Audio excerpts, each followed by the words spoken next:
बूढ़े गिद्ध का सलाह। गिद्ध के बारे में। एक बार गिद्धों का झुंड उड़ता उड़ता एक टापू पर जा पहुंचा। वह टापू समुद्र के बीचों बीच स्थित था।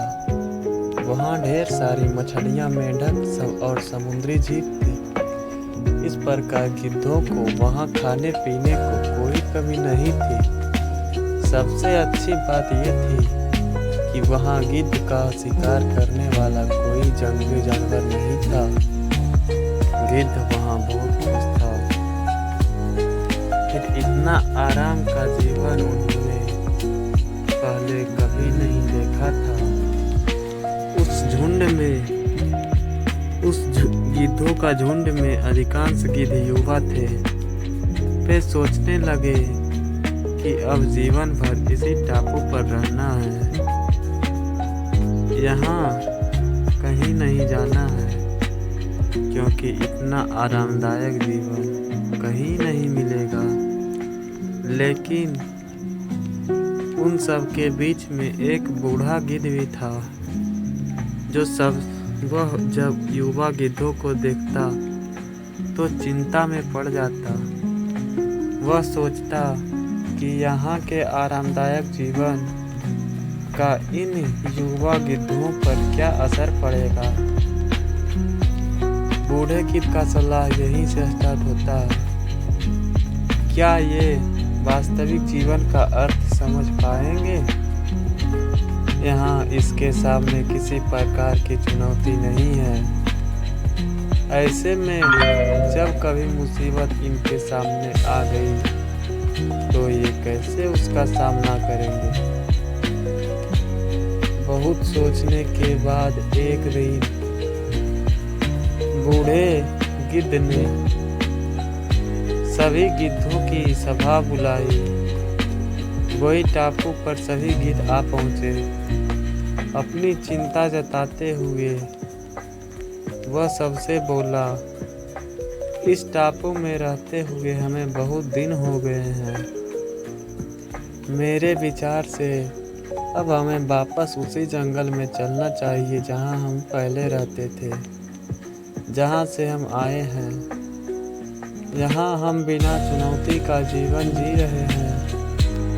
ऐसे में हम सभी भी मुसीबत के लिए तैयार नहीं हो पाएंगे। फिर सब युवा गिद्धों ने उसकी बात सुनकर भी अनसुनी कर दी, क्योंकि उसे आरामदायक जीवन चाहिए था।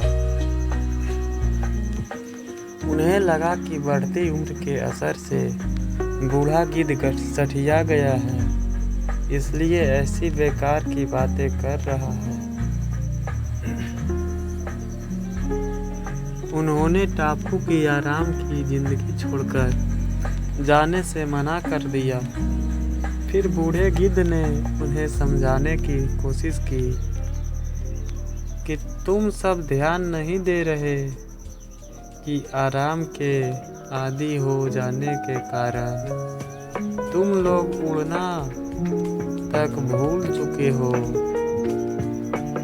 ऐसे में मुसीबत आई तो क्या करोगे? अगर जो कोई बाहरी हमला जंगली जानवर कर दिया तो कैसे उससे बचोगे? इसलिए मेरी बात मानो, मेरे साथ चलो। लेकिन किसी ने बूढ़े गिद्ध की बात नहीं मानी। बूढ़ा गिद्ध अकेला ही वहां से चला गया। कुछ महीने बीते। एक दिन बूढ़े गिद्ध ने टापू पर गए, गिद्धों की खोज खबर लेने की सोची और उड़ता उड़ता उस टापू पर पहुंचा। टापू पर जाकर उसने देखा कि वहां का नजारा बदला हुआ था। जहां देखो वहां गिद्धों की लाशें पड़ी थी। कई गिद्ध लहूलुहान और घायल पड़े हुए थे।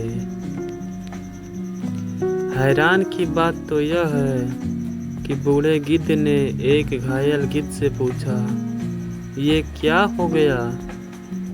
तुम लोगों की ये हालत कैसे हुई? फिर घायल गिद्ध ने बताया, आपके जाने के बाद हम इस टापू पर बड़े मजे की जिंदगी जी रहे थे। लेकिन एक दिन एक जहाज यहाँ आया। उस जहाज से यहाँ चीते छेड़ दिए गए। शुरू में तो उन चीतों ने हमें कुछ नहीं किया, लेकिन आगे कुछ दिनों बाद जब उन्हें आभास हुआ कि हम उड़ना भूल चुके हैं, हमारे पंजे और नाखून इतने कमज़ोर पड़ गए हैं कि हम तो किसी पर हमला भी नहीं कर सकते। इसलिए बूढ़े गिद्ध पहले ही कहा था, अपना बचाव कर सकते हैं। तो उन्होंने हमें एक बार एक मारकर खाना शुरू कर दिया। उनके ही कारण हमारा ये हाल है। तो फिर जो घायल गिद्ध था वो बूढ़े गिद्ध से कहा, शायद आपकी बात न मानने का ये फल हमें मिला है। तो देखा दोस्तों, फिर और आगे देखते हैं इसकी जो सीख निकलती है इससे हम क्या सीखते हैं। अक्सर कंफर्ट जोन में जाने के बाद उससे बाहर आ पाना मुश्किल होता है। ऐसे में चुनौतियां आने पर उसका सामना कर पाना आसान नहीं होता। इसलिए कभी भी कंफर्ट जोन में जाकर खुश न हो जाएं। खुद को हमेशा चुनौती देते रहें और मुसीबत के लिए तैयार रहें। जब तक आप चुनौती का सामना करते रहेंगे तब भी आप सुरक्षित रह सकते हैं। अन्यथा यही गिद्ध के जैसा हम सब का भी हाल होगा। तो इससे बूढ़े गिद्ध की चुनौती देखा क्या है।